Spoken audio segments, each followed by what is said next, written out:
श्री हरिवंश, श्री राधा वल्लभ, श्री हरिवंश। आज हम यहाँ तपेदिक रोग, जिसे टीबी रोग कहते हैं, जिसे क्षय रोग भी कहा जाता है, इस रोग के बारे में बताएंगे और इसका आयुर्वेदिक उपचार बताएंगे। इस रोग के कारण कई लोग अपनी जान गंवाते हैं। वास्तव में टीबी की बीमारी एक बैक्टीरिया के द्वारा होने वाली बीमारी है। इस बैक्टीरिया का नाम है माइकोबैक्टीरियम ट्यूबरकुलोसिस। यह बैक्टीरिया टीबी का कारक है। हमारे शरीर में टीबी पूरे शरीर में हो सकती है, शरीर के कुछ अंगों को छोड़कर, जिसमें बाल और नाखून, इन दोनों को छोड़ दीजिए और शरीर के सभी अंगों में टीबी हो सकती है। मुख्यतः टीबी पल्मोनरी टीबी कहलाती है, अर्थात फेफड़े की टीबी। इस टीबी से बहुत से लोग ग्रसित हैं। उसी प्रकार से बोन टीबी भी होती है, स्किन टीबी भी होती है, आंतों की भी टीबी होती है, कई जगह टीबी होती है, कई प्रकार की। तो टीबी का कारण क्या है? बैक्टीरिया, जिसका नाम है माइकोबैक्टीरियम ट्यूबरकुलोसिस। अब टीबी के दो प्रकार होते हैं, एक लेटेंट टीबी होती है, एक एक्टिव टीबी होती है। लेटेंट टीबी का अर्थ यह है कि हमारे शरीर में टीबी के जो बैक्टीरिया हैं, माइकोबैक्टीरियम ट्यूबरकुलोसिस, सभी के शरीर में पाए जाते हैं, लेकिन वह निष्क्रिय अवस्था में रहते हैं। कारण यह है कि हमारे शरीर की जो एंटीबॉडी है, उसे टीबी रोग बनाने नहीं देती, उसे फलने फूलने नहीं देती है। ये सक्रिय नहीं रहते, इसीलिए ऐसे ही पड़े रहते हैं। यदि शरीर कमजोर हो जाए और इन्फेक्शन हो जाए, बहुत रोग प्रतिरोधक क्षमता घट जाए, तो यह एक्टिव हो सकते हैं। तो एक्टिव टीबी क्या है? एक्टिव टीबी की बैक्टीरिया शरीर के अंदर विकसित हो जाता है तथा रोग के सभी लक्षण दिखाई पड़ने लग जाते हैं। लेटेंट टीबी में लक्षण दिखाई नहीं पड़ते हैं। यह संक्रमित व्यक्ति से स्वस्थ व्यक्ति में आसानी से फैलता है। टीबी की बीमारी एक संक्रामक बीमारी कही गई है। इसका कारण क्या है? क्योंकि यह एक व्यक्ति से दूसरे व्यक्ति में फैलता है। दूसरे व्यक्ति में कैसे फैलता है? यदि संक्रमित व्यक्ति खांसता है तो उसके खांसने से जो छोटे छोटे कीटाणु बाहर निकलते हैं, उसमें बैक्टीरिया होते हैं। यदि उसके संपर्क में कोई स्वस्थ व्यक्ति आ गया और उस व्यक्ति के संपर्क में आने से वह बीमार हो सकता है, वह टीबी रोग प्राप्त कर सकता है। इसलिए हमें थोड़ा सावधानी रखनी चाहिए। वहीं पल्मोनरी टीबी फेफड़े की टीबी होती है। एक्स्ट्रा पल्मोनरी टीबी अर्थात फेफड़े के अलावा शरीर में कहीं भी जो टीबी बनती है, वह एक्स्ट्रा पल्मोनरी टीबी कहती है। जैसे हड्डियों की टीबी, गुर्दे की टीबी हो गया, लिम्फ नोड्स की टीबी। इसके लक्षण क्या हैं? टीबी के लक्षण, टीबी के लक्षण में लगभग 2 हफ्ते तक आपको लगातार खांसी आती है। एंटीबायोटिक देने के बाद, सिरप देने के बाद भी आपका वो खांसी ठीक नहीं होता है, तो आपको टीबी हो सकती है। खांसी के साथ बलगम में खून भी आता है। रात को पसीना आना, हल्का बुखार लगना, भूख न लगना, शरीर कमजोर होना, काम करने का मन नहीं करना, थोड़ा सा काम करने के बाद भी आपको थकावट महसूस होना, मांसपेशियों में दर्द होना, पीठ में अकड़न होना, पेट में दर्द होना, दस्त आना, ये सब लक्षण टीबी के हैं। विशेष रूप से 2 हफ्ते से खांसी, हल्का बुखार आना और भूख न लगना, ये विशेष लक्षण है। बलगम में खून आना, यह भी लक्षण है। तो टीबी का कारण आपने जाना, माइकोबैक्टीरियम ट्यूबरकुलोसिस इन लक्षणों को पैदा करता है और धीरे धीरे वह कमजोर होने लग जाता है। क्षय रोग कहा जाता है। क्षय माने कमजोर होना, तो शरीर का क्षय होने लग जाता है। तो हमें अब टीबी का इलाज करना है। कैसे हम टीबी का घरेलू इलाज कर सकते हैं? टीबी का घरेलू इलाज करने के लिए आपको लगातार लगभग 6 महीने से 1 साल तक इसका लगातार इलाज करना है। जो उपाय बताए जा रहे हैं, जितना उपाय आप कर सकें लगातार, इसको आप करिएगा। आप 100 ग्राम हल्दी को, जो देसी हल्दी है, लंबी पतली वाली हल्दी, मोटे गांठ वाली हल्दी की उसकी बात नहीं की जा रही है, पतली वाली हल्दी को पीस लीजिए और उसका चूर्ण बना के रख लीजिए। यदि आपको आक का दूध मिल गया है तो उसको रख लीजिए। यदि खून की उल्टियां हो रही हैं तो आक का दूध ना मिलाइए। अगर यह दूध आपको उपलब्ध नहीं है तो पीपल का दूध आपको मिलता है, या फिर बट वृक्ष में भी दूध निकलता है, उसका दूध मिलाइए और 2-2 रत्ती की मात्रा शहद के साथ सुबह शाम खाली पेट लीजिए। लगातार 6 महीने तक करिए और इसको 1 साल तक लेकर जाइए, आपको फायदा होगा।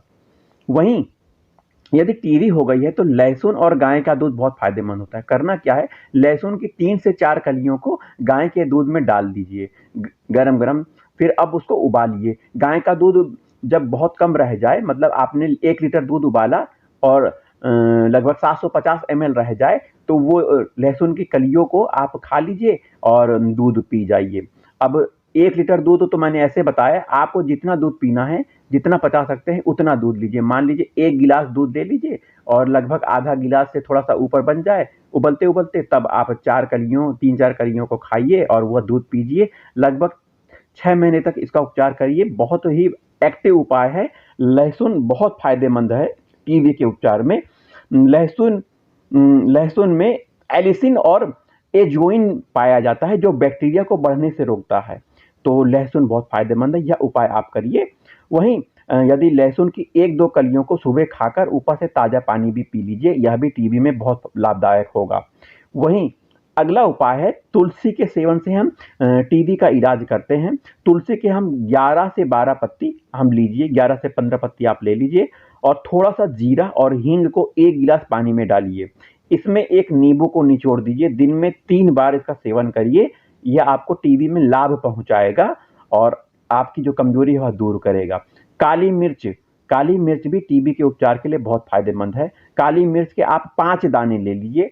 तुलसी की लगभग 7-8 पत्तियां ले लीजिए, इसको पीस लीजिए और उसमें शहद मिलाकर चाटिए।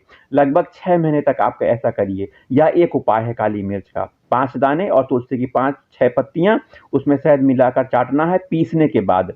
वहीं दूसरा काली मिर्च का उपाय है, 10 काली मिर्च के दाने को लेकर घी के साथ आपको फ्राई करना है।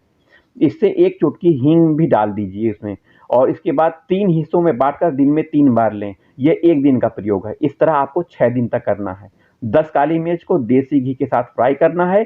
थोड़ा-सा हींग भी आप डाल सकते हो। इससे आपका जो बलगम जो जमा हुआ है वो बाहर आएगा और आपको फ़ायदा होगा, फेफड़े में फ़ायदा होगा। वहीं प्याज और हींग से भी हम ट्यूबरक्लोसिस का इलाज कर सकते हैं। आधा कप प्याज के रस निकाल लीजिए और 1 चुटकी थोड़ा-सा हींग डाल दीजिए। रोज़ सुबह-शाम इसे खाली पेट पीजिए और ट्यूबरक्लोसिस में बहुत आराम आपको मिलेगा। इसका प्रयोग लगातार करिए। वहीं सहजन आपने सुना होगा। सहजन की पत्तियाँ बहुत फ़ायदेमंद होती हैं और सहजन की जो लंबी-लंबी फल निकलता है वह उसकी सब्ज़ी भी बहुत फ़ायदा करती है। विभिन्न रोगों में इसका हमने लाभ देखा है। तो सहजन की पत्तियाँ पेट रोग में तो बहुत रामबाण दवाई है और टीबी में भी सहजन की पत्तियों का बहुत फ़ायदा देखा गया है। रोज़ सहजन की पत्तियों को उबाल कर आप सेवन करिए। आप इसकी सब्ज़ी भी खा सकते हो। इससे संक्रमण से जल्दी राहत मिलती है। इन्फेक्शन जो फैल रहा है उससे राहत मिलेगी। बेहतर प्रयोग के लिए आप इसका लगभग 3 से 6 महीने उपचार करिए। वहीं केला और नारियल का पानी से ट्यूबरक्लोसिस में आपको लाभ होगा। करना क्या है, एक पका केला ले लीजिए, 1 कप नारियल पानी, आधा कप हल्दी, आधा चम्मच हल्दी, बड़ा चम्मच और 1 चम्मच शहद के साथ केले को मिलाइए और इसे दिन में 2 बार लीजिए, फ़ायदा होगा आपको। नारंगी से आपको ट्यूबरक्लोसिस में फ़ायदा होगा। नारंगी विटामिन सी से भरपूर है।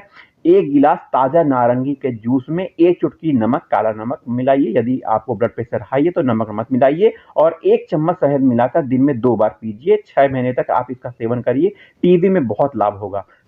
सीताफल टीबी रोग में बहुत फ़ायदेमंद होता है। सीताफल टीबी रोग में लाभदायक होता है। सीताफल का जो गूदा है उसे निकाल लीजिए। इसमें 1 गिलास पानी में 50 ग्राम किशमिश के साथ उबाल लीजिए। जब यह चौथाई की मात्रा में रह जाए तब इसे छान लीजिए। 2 चम्मच चीनी और चुटकी भर इलायची मिलाकर ठंडा करके इसे दिन में 2 बार पीजिए। सीताफल बहुत फ़ायदेमंद है टीबी के रोग में। वहीं पीपल के बीज आपको मिल जाएंगे। पीपल के बीज और अदरक से टीबी का इलाज आप करिए। 1 गिलास गाय का दूध ले लीजिए, उसमें 5-6 पीपल के बीज, पिसी हुई छोटी अदरक डालकर पकाइए। इस दूध को छानकर 1 चम्मच शहद मिलाकर पी जाइए। यह टीबी रोग में होने वाली सभी लक्षणों को ठीक करता है।